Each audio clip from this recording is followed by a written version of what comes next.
रामकृष्ण हरी माऊली वारकऱ्यांची वारी हा हजारो वर्षांच्या एक परंपरेचा भाग आहे। सध्या आळंदी ते पंढरपूर हा सगळा वारकऱ्यांचा प्रवास चालू असताना आता आपण तुकोबाबांच्या पालखीच्या रथाजवळ आहोत आणि तुकोबाबांच्या पादुकांची जी काही जबाबदारी असते ती सोळंके जहागीरदार कुटुंबियांची असते, जे की माजलगाव तालुक्यामधील गंगामतला येथील आहेत आणि यामधीलच यंदाचे मानकरी कैलासआबा आपल्याबरोबर आहेत।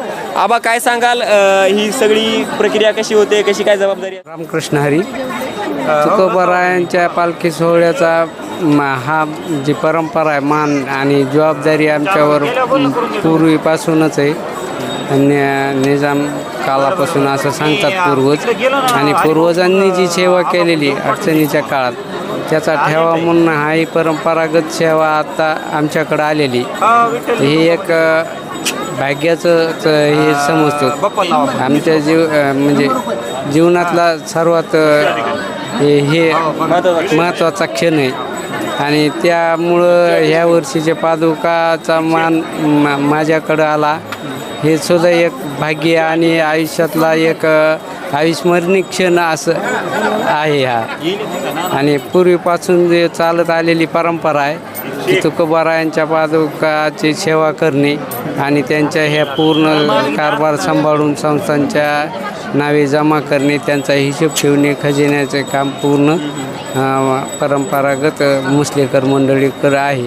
काय भावना असतात हे सगळं करत असताना? ही फार मोठी जबाबदारी असते। तुकोबाबांच्या पालखीच्या मागे जवळपास 200 दिंडे असतात, त्या सगळ्यामध्ये एक जबाबदारी महत्त्वाची असते पादुकांची। काय काय भावना असतात हे सगळं करत असताना? एक भावना म्हणजे आता एक प्रत्येकाची एक भावनिक हे आहेच, आणि त्या ह्याच्यातून आम्हाला सुद्धा एक कधी वारी येईल आणि कधी आम्ही करू सेवेला सुरुवात करून कधी सेवा करू ह्याची एक तळमळ असते।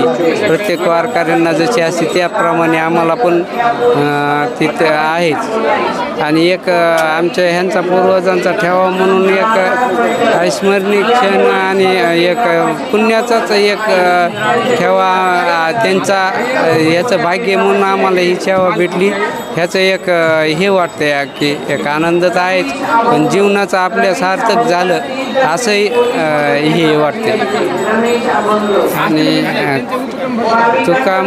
म्हणजे तुकाराम महाराजाची सेवा करायचं भाग्य भेटलं ही एक पूर्ण ठेवा आहे। माझ्या वडिलाची मिराशी गा देवा, तुझी चरण सेवा पांडुरंगा, या युक्तीप्रमाणे आमच्याकडे आलेली ही सेवा आणि ह्याचं हे त्याच्या जबाबदारी पार पाडण्याचा आम्ही प्रयत्न म्हणजे प्रामाणिकपणाने प्रयत्न करीत आहोत। नक्कीच हा सगळा जो देहूवरून निघालेला सोहळा आहे, हा जोपर्यंत पंढरपूरला पोहोचत नाही आणि पंढरपूरहून परतीची वारी करून जोपर्यंत देहूमध्ये या पादुकांचं त्या ठिकाणी अधिष्ठान होत नाही, तोपर्यंत ही सगळी जबाबदारी कैलासबाबांची, म्हणजे यावर्षी त्यांच्याकडे हा सगळा मान आहे। सोळंके जहागीरदार कुटुंबाकडे हा मान असतो। त्यांनी बोलत असताना सांगितलं की हा मान मिळणं ही एक अभिमानाची बाब असते आणि वारीमधील अशाच महत्त्वाच्या गोष्टी, मान सन्मानाच्या गोष्टी आणि ज्या काही जबाबदाऱ्या आहेत, परंपरा आहेत, याविषयी आपण जाणूनच घेणार आहोत। जुळून राहावी मराठी सोबत।